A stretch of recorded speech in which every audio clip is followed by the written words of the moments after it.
Tungamire mukati meziedzo mananda andibata ndimwedo dombondi wikende ndimwemo otungamire tenzini tungamire semwana awonyara tabu unganyara tinyanga mananda anomunzwa kanama atinyarara imwite tenziwe nyanza tenzini tungamire aponda yasvika nyanza mananda aondichisa andichina zororo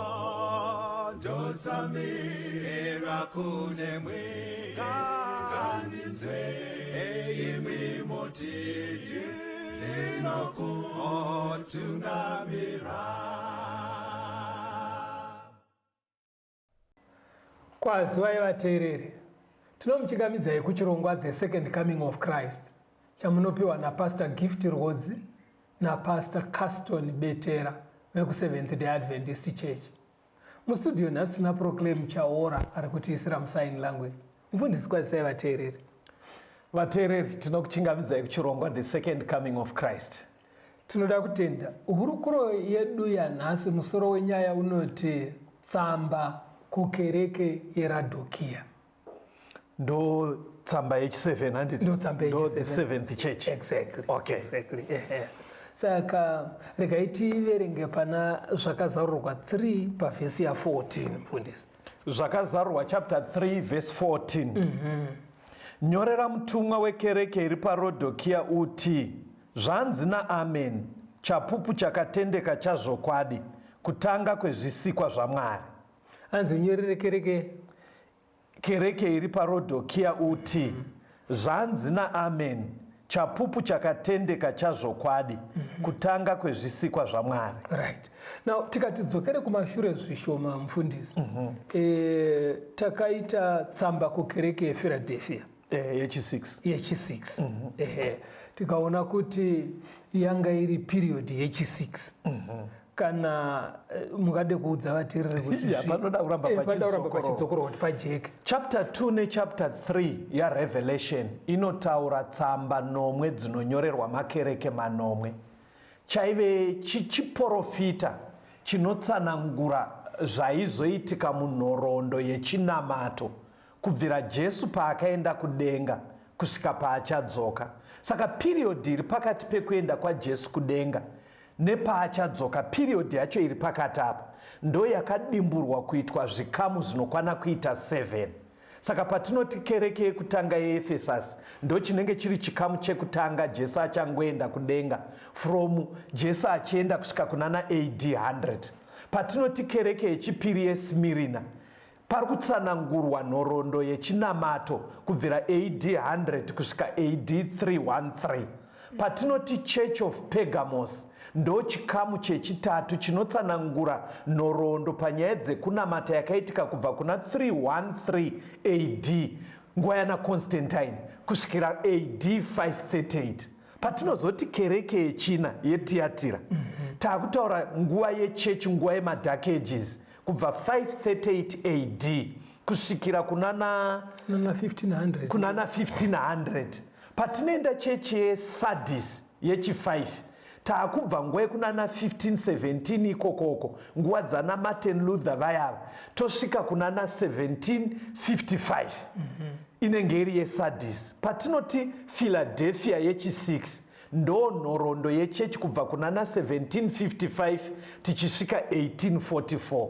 Saka chechi yekupedzisira yeLaodhokia chiprofita panyaya dzekunamata kubvira kunana 1844 kusvika mazuva atiri nhasi. Yes. Maita yenyu mufundisi. Yes. Now muchaona kuti chechi yePhiladelphia inguva yechi6. Now nguva yechi6 inotaurwa sekereke yePhiladelphia. Kana kuti sekuzarurwa kwechisimbiso chechi6 nekuti nguva iyika yemakereke inoenderana futi nekuzarurwa kwezvisimbiso. Miraitise chirungu pastor. Right. Kuti 7 churches. Right. They correspond chronologically to the 7 seals and the 7 trumpets. Yeah. Kuti pari kunzi kereke yekutanga nyaya iri kutaurwa ipapo inoda kunofanana nepari kunzi chisimbiso chekutanga pachinovhurwa. Panonzi kereke yechi6 yePhiladelphia inoda kunofanana nepanovhurwa chisimbiso chechitanhatu. Very good. Something like that. Chirungu chinobatsira. Ndaona muchiti zvinoda kuno rangatifambeni. Enda pana zvakazarurwa 6 ka vhesi ya12 na13 tiri pakazarurwa chisimbiso chechi6 chinofambirana nekereke yePhiladelphia. Okay. Unzwe zvakaitika ipapo. Zvakazarurwa 6 verse 12 na 13. Zvino ndakaona pakuzarura kwake chisimbiso chechitanhatu kwakanga kuno kudengeneka kwenyika kukuru, zuva rikasviba segudza remvere, mwedzi wose ukaita seropa, nenyeredzi dzedenga dzikawira pasi semuonde unozuza maganga awo kana wazunungutswa nematutu makuru. Panozarurwa chisimbiso chechi6 pakaita kudengenyeka kwenyika, takambozvidzidza izvi. Yes. Ndo Lisbon earthquake kai ya 1755. Yes. Now kusviba kwezuva pakaitika usiku huviri ndo musi waora mwedzi ndemuna 1780. Right. Then chiratidzo chechitatu chenyeredzi dzichidona ndo cha 1833. Yes, ndizvozvo. Saka muchaona kuti ndo patinondopinda paPhiladelphia ndo chisimbiso chechingani chechitanhatu. Yes. Saka kereke yeRadokia yatapinda pairi manje iyi yakuuya inonoenderana nechisimbiso chechinomwe chechi7. Chisimbiso chechi7 manje chinonzi kwakaita runyararo kudenga. Right.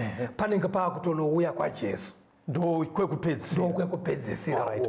Asi nguva yatiri manje yemukereke inguva inouya after 1833. Asi takambodzidza kuna Daniel. Daniel chapter 8 ichitaura pamusoro pekuzouya kwaJesu. Yes. Inoti iye Jesu achauya shure kwerutongo. Ndizvozvo chinotanga ijudgment, chinotanga rutongo.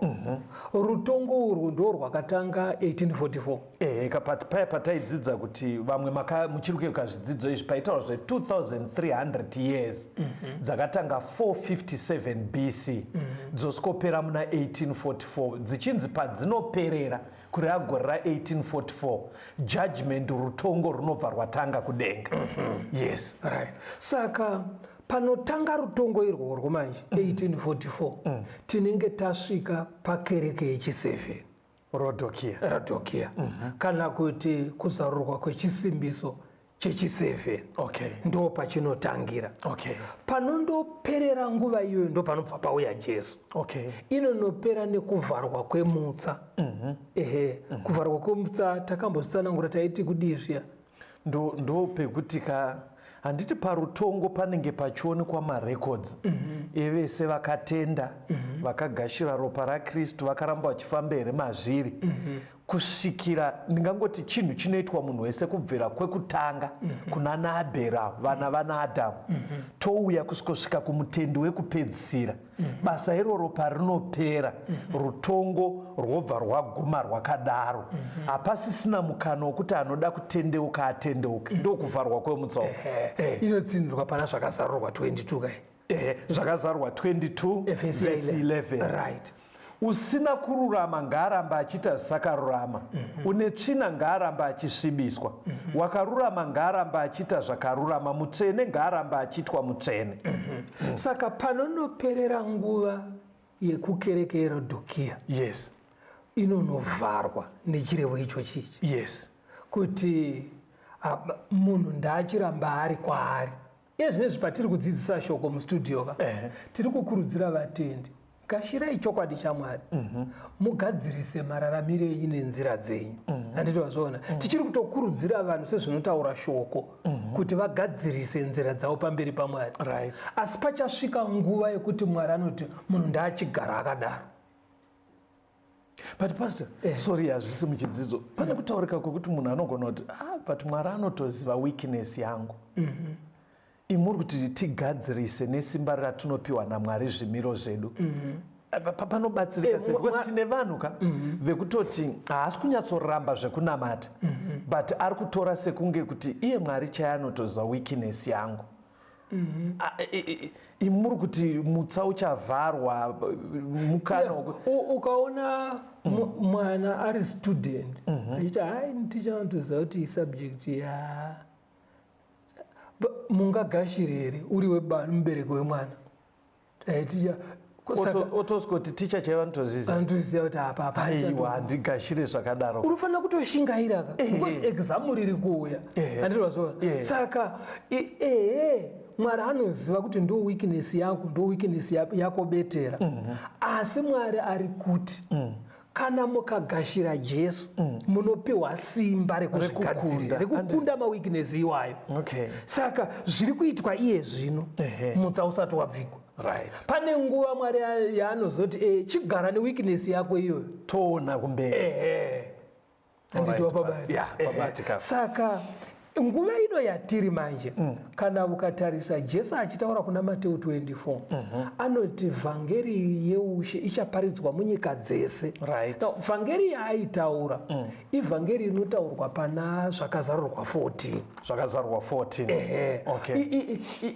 Inowanzodedzwa kunzi shoko rengirozi ngani 3 angels messages. Handiti wazvaona ngirozi yekutanga ichiti namatai Mwari akasika. Ngirozi yechipiri yoti rawa Babylon. Kureva kuti panyaya dzekunamata pazara confusion. Handiti wazvaona inobva yadairana neimwe yaye kuchapter 18 inoti chimudai muconfusion. Kureva kuti gadzirisai panoda kugadziriswa. But munguva yeRodhokia manje kereke yechi7 message iri kunyanya kufamba pamessage nhatu dzengirozi nhatu ndeinobva pavhesi 9 tichidzika. 3 angels message dzikutaurwa namufundisi dzinowanikwa pana zvakazarwa 14 kubva pavhesi ya6 to 12, but ngirozi yechitatu ndo yamataura inotangira pavhesi 9 iri kutiyo panapa. Ipapo mumwe mutumwa wechitatu wakatevera akati nenzwi guru, kana munhu akanamata chikara nemufananidzo wacho nokugamuchira chiratidzo pahuma yake kana paruoko rwake, naiye uchanwa waini yokutsamwa kwaMwari yakadirwa isina kuvhenganiswa mumukombe wehasha dzake. Uchatambudzwa nomoto nesuferi pamberi pevatumwa vatsvene nepamberi peGwayana. Utsi hwekutambudzika kwavo hunokwira nokusingaperi-peri. Havana zororo masikati neusiku, ivo vanonamata chikara nemufananidzo wacho nounogamuchira chiratidzo chezita racho. Ndipo pane kutsungirira kwevatsvene vanochengeta mirayiro yaMwari nekutenda kwaJesu. Uchaona kuti munguva yekereke yechi7 yeRodhokia iyi message iri kunyanya kutsimbidzira kuti Mwari ane maki ndizvozvo inoonekwa pane vanomunamata. Yatakadzidza kuti zvinobudira pamutemo wechina wekuchengetwa kwesabata rezuva rechinomwe revhiki.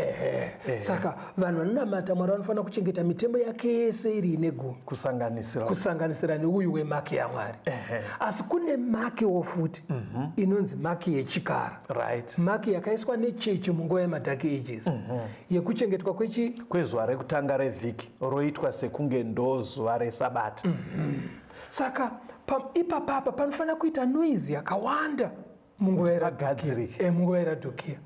Saka vatendi nyanyisai kucherechedza mashoko engirozi nhatu idzi, zvikuru sei ngirozi yechitatu. Ipapa pari kuitwa noizi ipapapa panoda kuti murambe muchifunga nezvapo. But hapasi pari kutoita kuti vanhu vaite madhiniwe here, because ndo pari kutoita kunge pari kuto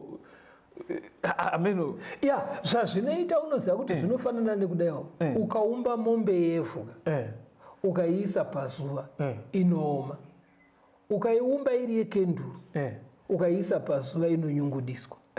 Saka vhangeri rinofanira kutonyorovesa mwoyo yevanhu. Vanhu vatoti maiwe ndozviri kudiwa naMwari, Mwari ndibetsere ndigadzirise. Saka ukazoona waitiwa mudhiniwe neshoko aiwaka kubudisa zvanga zvawaumba pamoyo pako. Handiti wazviona? Alright. Saka shoko meseji iri kuenda kuRadhokia iri kuenda kuvanhu vanonamata vachiti isusu tinochengeta mitemo yaMwari, asi kana vakucherechedzwa mararamiro avo havararame sezvinoda Mwari. Pastor, pamunenge muchitaura paya muchiti vanhu vari kuti tinochengeta mitemo yaMwari, ini ndoti vanhu vateereri, statement iro rinotosvota vamwe vateereri vakawanda. Sori kukudzanira ndona munoritsimbidzira. Vanhu havachada mutemo waMwari, havachada kunzwa chinonzi kuchengeta mutemo. Zvekutoti imi mundokuonai pandinemika munotaura so casual zvekuti muri kutofunga kuti zvinogashirika. Famba henyu, ndangoti ndikurimaindi ipapo. Icho zvauri kutaura izvozvo ndo exactly zviri muchiprofita chinoti vanhu veRadhokia vanhu vafanana nenyika. Okay. Zvekuti hunhu hwava husina kusiyana nenyika, ndosaka vachivenga mutemo waMwari. Handiti wazviona? Saka meseji yekuRadhokia manje inenge ichitaura kune vese ivavo vakadaro, vasingateerere Mwari asi vachinamata. Kureva kuti kunamata kwavo kunosvota Mwari. Ende ndo vanhu vakataurwa naJesu pana Mateo 25. Mateo 25. Erenga vhesi ya 1 na 2 unzwe. Matthew 25 verse 1 na 2. Zvino ushe hwekudenga hungafananidzwa navasikana vane gumi. Vakatora mwenje yavo vakabuda kundochingamidza chikomba. Vashanu vavo vakanga ari mapenzi, vashanu vakanga vakachenjera. Uri kuona Jesu anoti munguva yekupedzisira senguva yatari ino. Yes. Vanhu vese vanonamata vanenge vari mumaboka maviri. Vanonamata vakaperera vakagadzirira vachiita zvinodiwa naMwari, nevanonamata zvemufananidzo zvemupikicha vasiri redi vari kunzi mapenza. Handiti wazviona? Saka meseji yeRadhokia iri kuenda kuvanhu ivavo. Ende meseji iyi pataverenga zvanzi naAmen, chapupu chakatendeka, wazvokwadi. Ndiani ari kurehwa? Zvakazarurwa 1 pavhesi 5. Zvakazarurwa 1 verse 5. Right. Nokuna Jesu Kristu chapupu chakatendeka. Handiri kunzwa. Ndi Jesu ari kutaura mashoko aya. Ndiye ari kunzi Amen, chapupu chakatendeka, iye wazvokwadi. Ukaenda pachapter 5 yazvakazarurwa futi vhesi ya 5. Zvakazarurwa 5 verse 5. Zvino mumwe wavakuru akati kwandiri, usachema hako. Tarira, shumba yorudzi rwaJudha, mudzi waDhavhidhi, yakakunda kuti izarure bhuku nezvisimbiso zvayo zvinomwe. Ari kunzi shumba yaJudha uyu ndiKristu. ndiKristu. Handiti wazviona? Ndiye ari kuvhura zvisimbiso zvinomwe. Ndiye zvakare munyori wetsamba kukereke nomwe. Saka chaari kutaurira zvinhu izvi inyaya iri kubva kuna Kristu. Inyaya iri kubva kuna Kristu. Kuti tizive zvakaitika, zviri kuitika nezvichaitika. NdiKristu ari kushare information. NdiKristu ari kushare. Ndiye chapupu chakatendeka. Ndiye Amen. Saka ndiye ane mashoko kuRadhokia. Very good. Rega timbonzwa kapo tigoya tienda mberi. Tiri muchidzidzo tsamba kukereke yeRadhokia.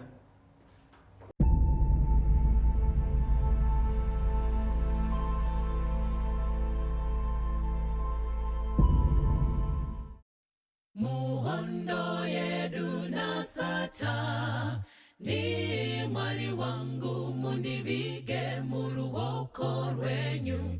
Jesu chete ndiye mtungami, riwe hondo yeruponeso. Mwari wangu ndinobvuma ndiri uto, handirambi kufa ndinemi, kufa ipfuma kakananda, fa mumaoko amponesi. Mutungamiri wa Israeli, ridimi mwari munonzi Jehova wehondo. Vana Mozisi na vana Joshua vakakunda nekuda kwenyu. Mwari wangu ndinobvuma ndiri uto, handirambi kufa ndinemi, kufa ipfuma kakananda, fa mumaoko amponesi.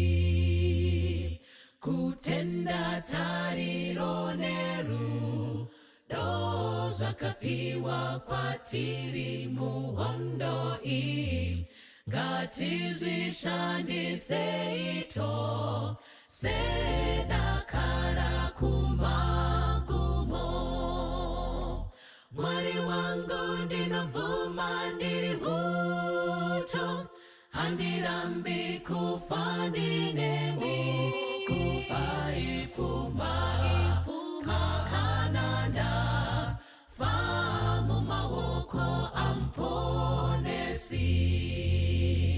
Mwari wangu ndinobvuma ndiri uto, handirambi kufa ndinemi kufa ipfuma kakananda fa mumaoko amponesi.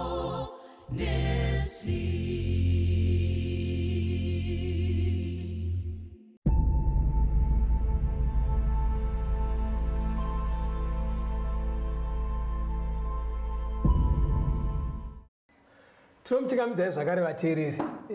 Tiri kuenderera mberi nehurukuro yedu, tsamba kukereke yeRadhokia. Right. Rega tidzokere pavhesi redu ratatanga naro, zvakazarurwa 3 pavhesi ya14. Zvakazarurwa 3 verse 14. Nyorera mutumwa wekereke iri paRadhokia uti, zvanzi naAmen, chapupu chakatendeka chazvokwadi, kutanga kwezvisikwa zvaMwari. Taona muchikamu chapfuura Kaston kuti ari kunzi Amen uyu, chapupu chakatendeka NdiJesu. ndiJesu. Yes. Now pavhesi iro riri pane mamwe mashoko abuda meno kana wanyatsokumacherechedza. Zvanzi naAmen, chapupu chakatendeka chezvokwadi, kutanga kwezvisikwa zvaMwari. Kutanga kwezvisikwa zvaMwari. Right. Now pari kunzi kutanga kwezvisikwa zvaMwari. Iye ari Kristu ari kutaurwa. Ndo panokonzera manje vamwe vatende kuti vazoti Kristu chisikwa. Handiti wapaona pavanobvira naye. All right. Nei vachiti Kristu chisikwa, dai tanga tichiverenga ndima iyi muchiGiriki. Nekuti New Testament original yakanyorwa nechiGiriki. Saka vara rinozonodudzirwa richiti kutanga kwezvisikwa zvese. Vara iroro rinoburitsa maminingi mairi. Pamwe pacho zvarinogona kureva, rinogona kureva kuti chinhu chakaitwa pekutanga. That which was done at the starting point, at the beginning. At the beginning. Okay. Saka kana tafamba nepfungwa iyoyo kuti iye Amen uyu, iye Kristu uyu, chinhu chakaitwa pekutanga, then vanhu vari right. Vanobva vati saka akasikwa pekutanga. Ivo vanobva vaita tsanangudzo dzekuti Mwari aingoveko, right, akagara ariko, right, asi afunga kusika, akatanga nekusika Kristu. Ndiye the beginning. Ndobva amuisa apa, ndo anoti ndo chisikwa changu chekutanga. Kwakuchizosika zvimwe zvese ana Kristu manje. Tomatsanangurira vanenge. Right. Saka vanonofevhera meaning iyo iyi. But kune imwe meaning zvakare yekuti kudi tiri pavara iroro yekuti zvinogona pavara iri kuti Kristu ndiye akakonzera kusikwa kwezvakasikwa. Kutanga kwezvisikwa zvaMwari ndiye the originator of creation. Right. Ndiye manyuko. In other words, inenge richitoreva kuti he is the one who created. Anditi wazvaona kuti zvakasikwa zvivepo, zvakatovepo nekuda kwake iye. Unaweza kuti kudi taura tizwe kasi. Aiwa, ndoda kuedza kufananidza netimu dzavo yakubhora. Saka vasati vatanga pane anenge achizikanwa kunzi anogona bhora, right, handitika vombomushaya ozoonekwa, but bhora risati ratanga unogona kunzwa vanhu vachiti bhora ratanga manje. Vari kureva kuti kutambwa kwese right, kungasamarizwe maari, hakusi kwekuti raakutokikwa. Saka ndopfungwa yamuri kuburisa kuti tikati kutanga kwezvisikwa kureva kuti hazvaivapo zvisikwa, dai asipo iye ndiye akatogadzira zvakagadzirwa zvake. kureva kuti tisati tataura zvisikwa, kutanga kwazvo zviri paari iye, right, something like that, right. inokubatikira vateri zvogona kunyatsonetsa kuti ameno, but kureva kuti nemamwe manzwi asipo iye hakwaisikika chero chuno. Ndizvozvo ndopfunga ndaibata, but ndoda kudzoka pairi kunzi kutanga kwezvisikwa zvamwari, kuti tiitore figuratively, kuti tiri kuti zvisikwa zvisati zvapo. Dai kuri kutaura kwemadonhorwa tinotika ndiye kutanga kwezvisikwa, kwete kuti akasikwa, but tiri kuti zvingadai zvisipo ndiye asika. Saka ndo imwe meaning iyo handiti wazvo, right. Saka pamaminingi mairi vamwe kune vamwe vanorerukirwa nekunotora pfungwa yekuti akasikwa. Aiwa, inenge iri nyaya yekuda kusanamata. Saka achimhanyira kusada unamata. But kuti zvinhu izvi zvinatsokubuda, tinofanira kutora yambiro yatinopiwa naIsaya pakudzidza Bhaibheri. Isaiah 28 verse 10. Isaiah 28 verse 10. Right. Nekuti zvinongoti chirevo pamusoro pechirevo, chirevo pamusoro pechirevo, murayiro pamusoro pemurayiro, murayiro pamusoro pemurayiro, apa zvishoma nepapa zvishoma. Handiti uri kuona Isaiah ari kuti nyaya dzese dzemubhaibheri, yes, kana muchida kuti dzinatsokubuda, right, itiverenge apa, munoverenga apa, right, muverenga apa, right, munoverenga apa.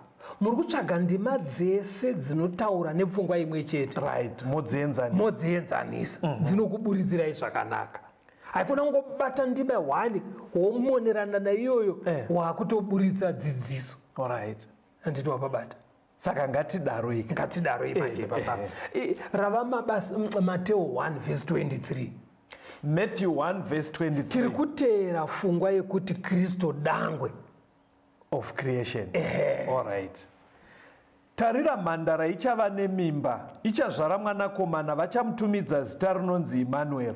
Ndokuti kana zvichishandurwa, Mwari unesu. Ndi Joseph ari kutaurirwa nengirosi naGabriel. Anonzi mimba ina Maria mukadzi wake, haisi mimba yekushereketa. Alright. Aiwa. Ibasa ratobatwa nemweya mutsvene. Saka paari pachaberekwa mwana mukomana. Zita ramuchamudaidza naro ndi Emmanuel. But Emmanuel zvinoreva kuti chi God with us. Mwari anesu. Kureva kuti Mwari auya kuzogara pakati pevanhu. Ndi Jesu. Haisi kuti Mwari anesu sekunge benediction yekushuvira. Mwari vafambe nemi. Aiwa. Kutoreva kuti Mwari auya kuzogara nesu. Atouya kuuya chaiko chaiko. Kwete kuuya kwekukomborera.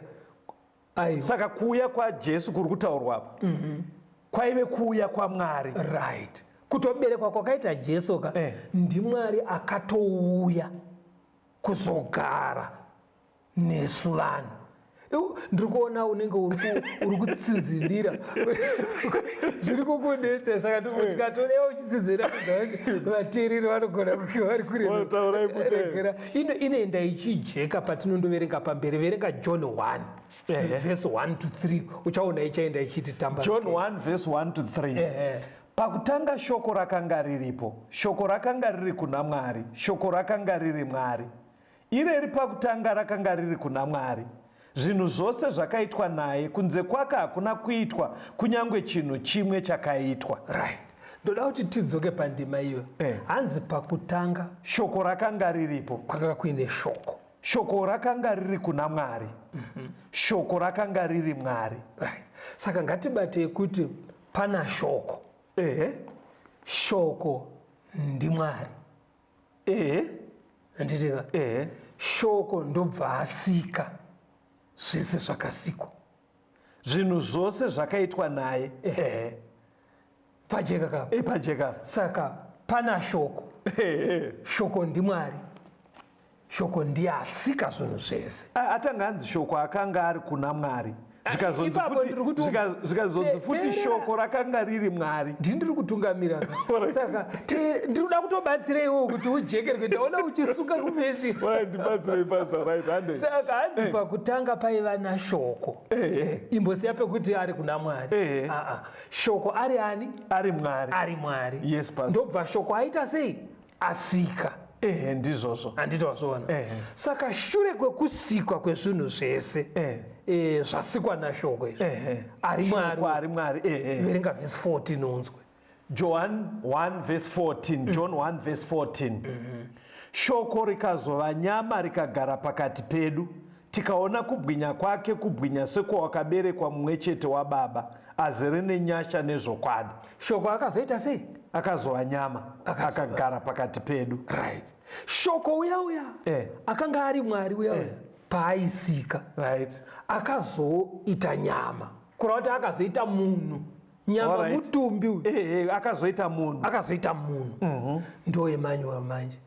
Akagara pakati pedu kureva kuti Mwari anesu. Ekaka ndiye Emmanuel ataurwa kuna Mateo uya. Saka Mwari uyu ari kunzi shoko uyu. Asika uyu. Apedza kusika. Gare gare anozouya oskonzi Emmanuel. So batikere pastor. Ini ndatozidzwa but ndinoti zvinoraramika here mubrain. Kuzogora basi. Ndaona face yako yasununguka basi. Ndikubvunza kuti asika zvese ozova munyama. Ndo chirungu yatoti incarnation. Right. Now ndima idzi Caston dziri kuedza kutaura chakavanzika cheumwari hwaMwari. Okay. Nekuti Mwari kana achitaurwa mushoko ndiMwari ari hwani. Okay. Asi anorarama muutatu. Mwari Baba, Mwari Mwanakomana, Mwari Mweya Mutsvene. But kuvanhu unoona kuti zvauri kubvunza izvo kuti zvinobatika here. Kaomero kacho regai ndikokupa muenzaniso. Zviya mwana wako mudiki akura zvakadii? Muduku grade 5. Grade 5 akura. But toda kutora mwana anenge aine kana 3-4 years. Muri kukurukura naye sababa. Iwe wobva wati ndini ndakakuzvara. Ukutaura kumwana wako. Mwana wako. Ane 3 years. 3 years kana 4 years. Anoramba. Ndakazvarwa namama ini. Anoramba. Handiti wazova. Chaanorambira ndechekuti hakusi kuti anenge asati asvika padanho rekunzwisisa kuti avepo amai vamuzvare panoda baba naamai. Handiti wazova kuti mwana azozvarwa.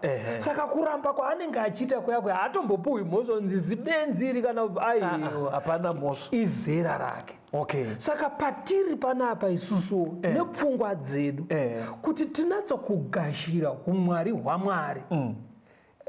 Pfungwa dzedu dzakagomadzwa nechitema. Dziri kure. Saka toita setotongogashira kuti ndo zvataura Bhaibheri. Kutongogashira. Handiti wazvoona tofamba takadaro kana tazomu upenyu husingapere zvichajeka. Vaning'ina wangu inini ndabatsirikai panyaya. Jesu ndiEmmanuel. Kureva kuti Mwari akauya akagara pakati pevanhu. Ndiye anzi aive shoko. Shoko ndiMwari akazova nyama kureva kuti akava munhu. Saka Kristu Jesu ndiMwari. Ibva wabatanidza kuti vafana vakewo Mateo 1:21. Matthew 1 verse 21. Iye uchazvara mwanakomana agomutumidza zita rinonzi Jesu, nokuti ndiye uchaponesa vanhu vake pazvivi zvavo. Ndiri kuona ndiye Emmanuel umwe chete iye apa aunedzwa kunzi Jesus. Zvinoreva kuti muponesi. Handiti wazvoona. Saka kuuya kwakaita Mwari kuzove nyama aiitira kuzadzisa zano reruponeso. Because muzano reruponesoka kwaida kuti kufiwe panzvimbo yemunhu. Munhu atadze paida chinofa panzvimbo yake. Substitute iyi yaifanira kunge ine uremu hunopfuura hwemunhu hwaiyanga isingakwani, ngeruzi dzaa dzisingakwani. Saka zvaitoda Mwari pachake akasika. ndosaka akazoburuka shoko. Okay. Paanonzi akanga ari kuna Mwari, taakudzokera pautatu hwavo. Godhead yaMwari. Okay. Ari kuna Mwari anenge ari Kristu, but ndiMwari futi because vakainzana. Ndobva azouya ari munhu. Ndobva azouya munhu. Okay. Atitozviona. Saka anobva azadzisa manje zvinotaurwa pana Mabasa 4 verse 12 ka. Ukaiverenga wakaibatanidza naMabasa 5 verse 31. Mabasa 4 verse 12. Nokuti hakuna kuponeswa kuno mumwe, nokuti hakuna rimwe zita pasi pedenga rakapiwa pakati pevanhu ratingasunungurwe naro. Mabasa 5 verse 31. Mwari wakamusimudza iye neruoko rwake rworudyi ave mutungamiri nomusununguri kuti ape vaIsraeri kutendeuka nekanganwiro yezvivi. Saka chaakauyira akapfeka muviri wemunhu kuitira kuti afe pamuchinjikwa. Vanenge vatenda kwaari vokangamwirwa zvivi. Saka ari kubva atsimbidzira hakunazve rimwe zita. Saka pastor nezvamataura nyaya yashoko aivekoyo ari Mwari akasika zvese akazova nyama opiwa kuti vanhu vaponeswe. Pobva panzi hakuna rimwe zita. Pfungwai pastor ikabatika, muri kuona here kuti zvemidzimu zvinosuduruka by far. Because kutadza kwemunhu kwaida chiri nani chine uremu kupfuura iye. Kwete sekuru asekuru ako. Anditozviona. Saka utori nepoint. Zvaane justification manje kuti sei rimwe zita risingakwani. Hakuna rimwe zita, hakuna. Vamwe vanhu vanomboda kunondundurudza vamwe vangamwe mazita uya nawo kuzoti uyu ndiye wedu. Akwana apa panongori ne1 zita. Paitoda Mwari. Paitoda Mwari. Mwari ova nyama. Ova nyama. Ari akasika zvese. Hazvinzwisisike nemaindi yemunhu nekuda kwechitema chakadhonora. Handiti tinodzi ndangariro dzedu dzakapisiwa nechitema. Saka tokurudzira vanhu kuti kudii pastor panyaya yashoko yakava Kristu. Ngatikurudzirei vanhu kuti ngatitendei muna Jesu. Okay. Ndokuti mutengo waakatibhadharira paKalvari ushande. Saka nyaya yekuti aiwa imi manarwodzi munoitawo zvechechi ndo pamakapiwa napo, isu toitawo zvemashavi tichiita zvemidzimu, kutaura kuya hakusi informed handi. Aiwa kutorasika kwese tsamba kubva patsamba. Kurasika ikoko. Because munoda panotaura nyaya yeJesu inoita kunge one of the many ways ingachuzwe nemunhu. Mudzimu wavarungu. Aiwa Jesu hausi mudzimu, munhu mupenyu ndiMwari. Tiri pachidzidzo tsamba kukereke yeRodhokia, but tanga tiri kuongorora patsamba iyi painotanga kutaura inobva yati chapupu chakatendeka ndiJesu. Yobva yati kutanga kwezvisikwa zvaMwari. Ndo panga pari kutenderera hurukuro ino. Rambai muri pachirongwa timbonzwa rwiyo toya toenderera mberi nechidzidzo.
tomuchikamidzai zvakare vateereri, tiri kuenderera mberi nehurukuro yedu, tsamba kukereke yeRadhokia.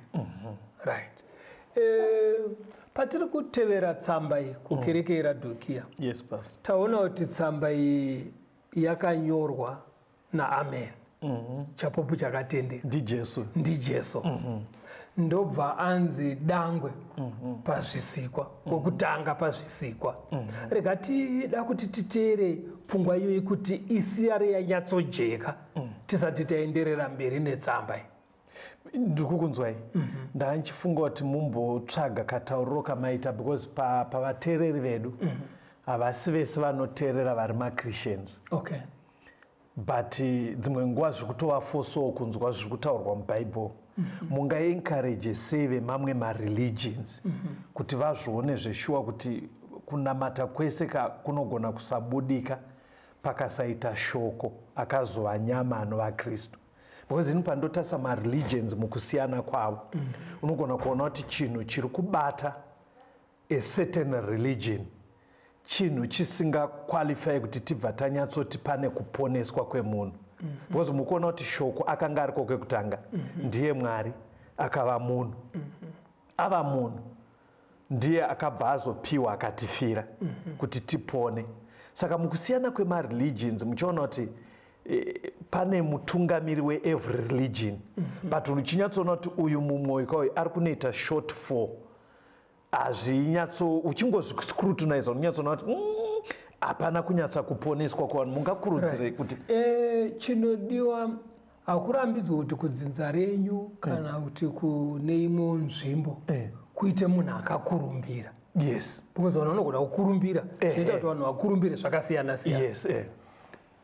Zvisinei nekukurumbira ikoko, mutsauko unozove pakati pavanhu vese vanocherechedzwa munzvimbo kana muzvinamati zvakasiyana siyana ndechekuti vamwe vachoka vanenge vatori vanhu chaivo anotozikanwa kunzi nhingi akazvarwa baba vake vaive nhingi, amai vake vaive nhingi, tikamuviga pekuti biologically kutoti uyo akatozvarwa nababa, kuzvarwa chaiko kwatinoziva kwesayensi. But munhu iyeye kunyange akaita zvimwe zvakakurumbira sei haagone kufanana naKristu. Okay. Pakuti Kristu kawiro kake kutouya kwake panyika pano, one, haana kuzvarwa nababa venyama. Okay. Ibipi rakaitwa nemweya. Right. Ende kwaakabva nako, kuzvarwa kwaakaita handiwo musi wake wekutanga kurarama. Ipapapo ndo pandaichifunga kuti zvikacherechedzwa ka muchaona kuti ruzhinji even rwevateereri vanouya kuchiKristu. Hatifamberi. Aitomborarama asati auya pana Maria, anga ariko ari Mwari, ndobva asika kwakuzosiya ofisi iyoyo achiuya zvinotaurwa pana vaFiripi 2 zviya kunzi akazvienzanisa nemunhu, akasvikoidzana nevanhu. So confirm, Pastor, Jesus is not just another prophet. No. Vakorose 1:15. Colossians 1:15. Ndiye mufananidzo waMwari usingaonekwe, dangwe rezvisikwa zvose. Right. Pano padzoka pabuda varariya uko ambonzi kutanga kwezvisikwa zvese. Apara kuti firstborn. Apara akonzi dangwe. Anditi wasona. Yes. Now kana achinzi dangwe ka hazvireve kuti ndiye chisikwa chekutanga paari kutaurwa panapa. Okay. Nekuti magwara atoisa pachena kare, ndanoisa pachena kuti Kristu ndiMwari, ndiye akasika aiveko zvisikwa zvisati zvaveko. Okay. Andinozviona. Saka kusika kusati kwambotanga Kristu akanga atovako. Yes. Right. Ivara remadunhurirwa kana achinzi dangwe, ivara remadunhurirwa rekungoratidza Jesu Kristu position yake, position yake kuti ari necheapa kana tiri kutaura zvimwe zvese ari kwake ega. Tichitaura zvezvikunja, rengi yake iri pamusoro pezvese. Right. Saka ndima iyi haidi kutorwa sekunge tiri kutoti ndiye akatanga kusikwa. Iri kungoreva bedzi kuti ari kurengi yake, kusimudzirwa. Very good. All right, Pastor. Ukamboona here kuti mukurarama Caston mazwi anoreva zvakasiyana siyana. Munoti mayatichi kana kuri kuchikoro kuti zwi 1 richireva zvakasiyana. Kakavara kacho kanditiza asi zviriko handitika kuti izwi 1 rinogona kureva zvinhu 2 kana 3 handiti wazviona. Zvisingareve kuti munhu anosarudza meaning yaanoda. Unofana kunzwa kuti chiri kutaurwa ipapo chii. Meaning inoenderana necontext. Handiti wazviona. Meaning yezwi iroro inoenderana nepamuri. Handiti wazviona. Saka Jesu kana achinzi dangwe hazisi kureva kuti ndiye akatanga kusikwa. Aiwa, kutsanangura chikundya chani chake. Ende wakambona zvinoita mumhuri. Kana mwana akanziri ndo dangwe kumba kwedu. Dangwe zvine masimba anoenderana nemwana wedangwe. Munoziva kuti kudii pamutaura ndadzokera pandima yamati toerenga waKorosi 1:15. Ndazongodongorera 16 yacho iri kutoti nekuti maari zvinhu zvose zvakasikwa. Ndimazozvo pamava muchitaura zvecontext paya kuti ukagumira 15 iri kungoti ndiye mufananidzo waMwari usingaonekwe, dangwe rezvisikwa zvose. Saka ukagumira ipapo but pa16 iri kubva yati nekuti maari zvinhu zvose zvakasikwa. Saka inyaya yechikundla zvechikundla. Handiti wazviona. Saka kana ukanga watarisa manje muna Jesu, vamwe vanotsanangura vanoti imbotorai musetup yemhuri. Kana mwana akanzi dangwe tichienda panhaka atopake ega atosetup handiti wazviona. Saka zviri kutaura ukuru hwaainahwo kana zvichinzi dangwe.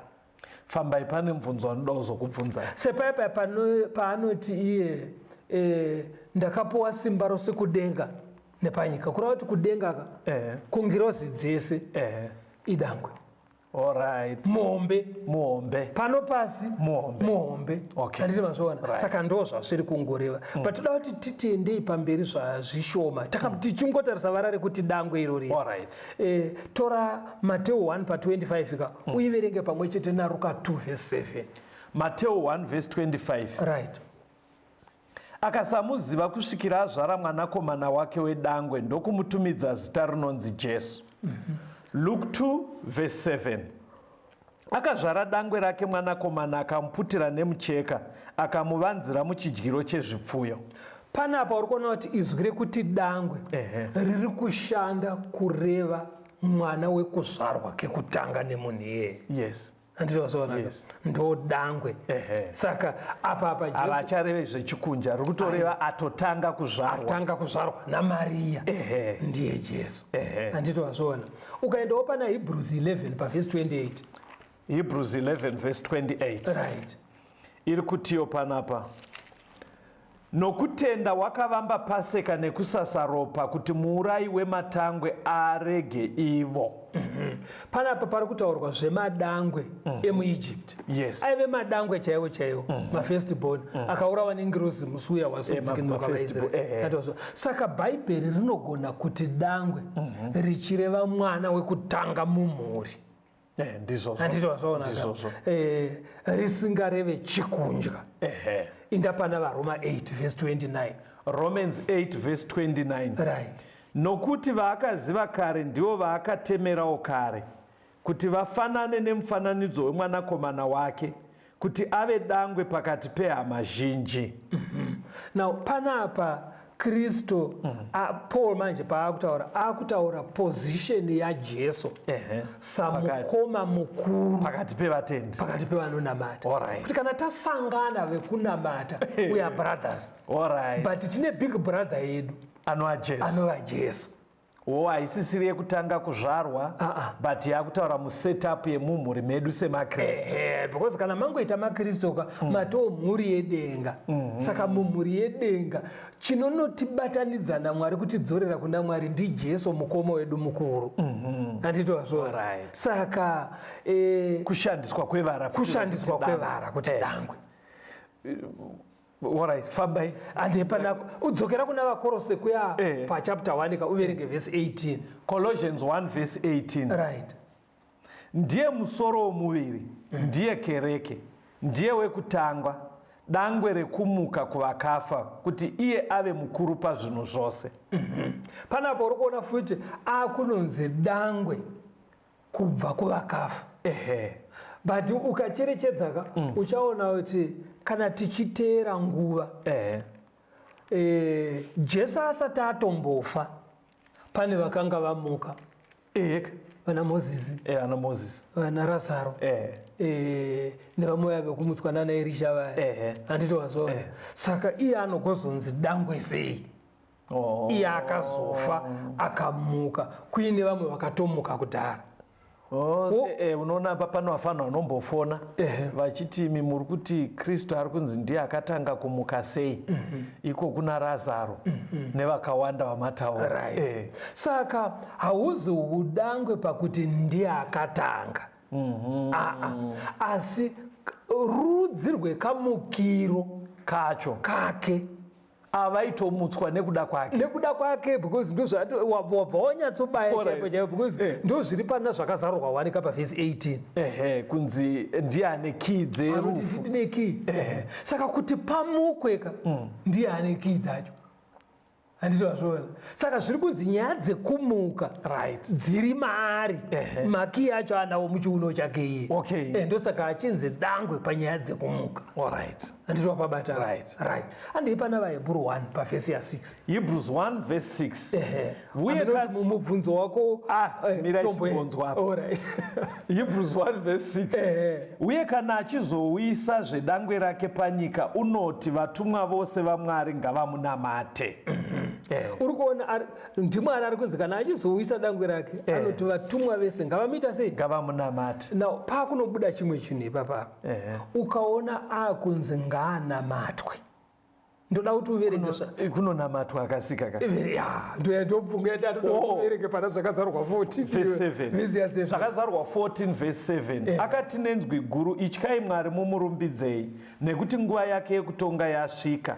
Namatai iye wakasika denga nenyika negungwa nematsime emvura. Anonamatwa musiki parikliye. Saka iye manje kana akunzi idangwe rinonamatwa. Saka imwe level. Handiti wazvaona. Hausisiri udangwe hwekuti chisikwa aiwa. Maposition sezvamava muchitaura. Mubvunzo wandinawo pastor apa pajeka apa. Ndofunga apati jekera vateereri. Shoko paakazova nyama ndopandichira Mwari akazova Jesu akafamba panyika.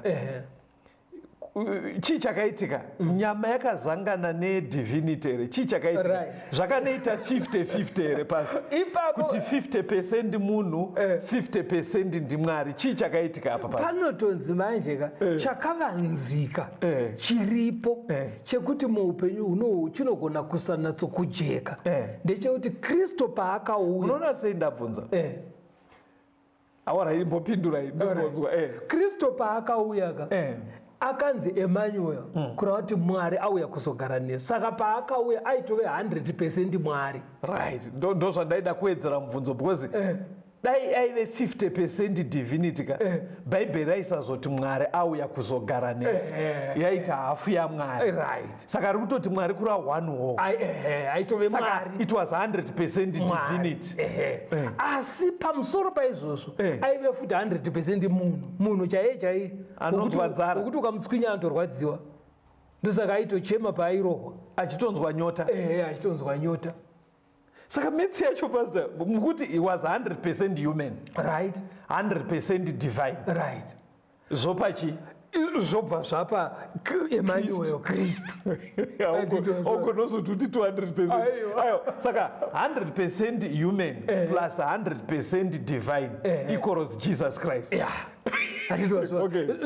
Ndobipira Mwari muzano reruponeso. Saka muri kuona kuti pfungwa yangu pastor iri kuramba ichidzoka kuti pfungwa iyi ikabatika iyi mareligions akawanda anobva anokwa off. Exactly. Because havana metsi yakadai seemakristu. Metsi hakuna kumareligions akawanda. Anenge angori munhu chete. Ari kuzoona manje. Zvino uyu munhu 100% ndiMwari 100%. Ende Gabriel unoziva kuti musi waakada kunamatwa naJohn kuna zvakazarurwa 22 zvakazarurwa 22 pa8 na9 paipa ini Johani ndini ndakanzwa ndikaona izvozvo. Zvino ndakati ndichinzwa nekuona ndakawira pasi kuti ndinamate pamberi petsoka dzemutumwa wakandiratidza izvozvi. Akati kwandiri, rega kudaro, ndiri muranda pamwe chete newe nehama dzako vaprofita vanochengeta mashoko ebhuku iyi. Namata Mwari. Ngirozi dzora ndiGabhurieri ari kuramba kunamatwa. Ngirozi dzakaramba kunamatwa indiri chisikwa, asi iye anonzi dangwe rinonamatwa. Anditozva kurava kuti ndiMwari. Mirai ndiconclude pastor. Zvakazarwa 3 atatanga naye vateereri verse 14 inoti, nyorera mutumwa wekereke iri paLodhokia uti, zvanzi naAmen, chapupu chakatendeka chazvokwadi, kutanga kwezvisikwa zvaMwari. Chapupu chakatendeka ichi ndiJesu Kristu. Ndiye ari kunyorera tsamba kumakereke, ndiye ari kutaura zvaari kuona pavatendi vezuva ranhasi veRodhokia. Ndiye kutanga kwezvisikwa zvaMwari, ine esensi yekuti iye ndiye akakonzera kuti creation izovapo. Hausi udangwe hwatajaira hwekumba kuti akatanga kuzvarwa namai vako ndiani. Ndobva taona futi kuti Jesu Kristu akanzi Emmanuel pakuti pakuuya kwake panyama panyika aiveko kare ari shoko, ari Mwari. Mwari akazova nyama. Saka Jesu ndiMwari. Jesus Christ is God. Ndopfungwa imwe yandaona yabuda ipapa. But ari Mwari akazova nyama, mystery yacho mabude ayaita, he was 100% human, 100% divine. Zviri izvozvo equals Jesus Christ. Saka zvinobva zvasimudzira chiKristu pamusoro pemareligions ese, nekuti metsi yekuti 100% human plus 100% divine haiwanikwe kune zvimwe zvinamato zvose. Uonekai vateereri pasi. Nemhaka yei Jesu ari kuzviintrodusa apa achinzi wekutanga pazvisikwa zvese. Yes, pastor. Taakupinda kuRadhokia. Uchaona kuti tapinda muira yeRadhokia ndo panonotanga pfungwa dzakamonyoroka dzana Charles Darwin. Vakomana kuma 1840 ka dzeevolution ka dzekuramba kuzika. Vanhu vakatanga kuramba creation achitsigirwa noainzi ana Karl Marx, vachitsigirana vachidaro, vachitsigirana pfungwa dzakambonyoroka idzodzo. Ndosaka ari kuzviintrodusa kuti ndiri musiki, kuti paperiod yatatanga kubva 1844 imimi vatendi veperiod iyi chinhu chandoda kukurimaindai zvinhu zviriko nekuti zvakasikwa, kwete evolution. That's a powerful introduction. Ipai vateereri phone number. Tinotenda vateereri tibatei panhare dzinoteera 0716 452 086 0716 452 086. Mwari vave nemi, tigosangana muchikamu chinotevera.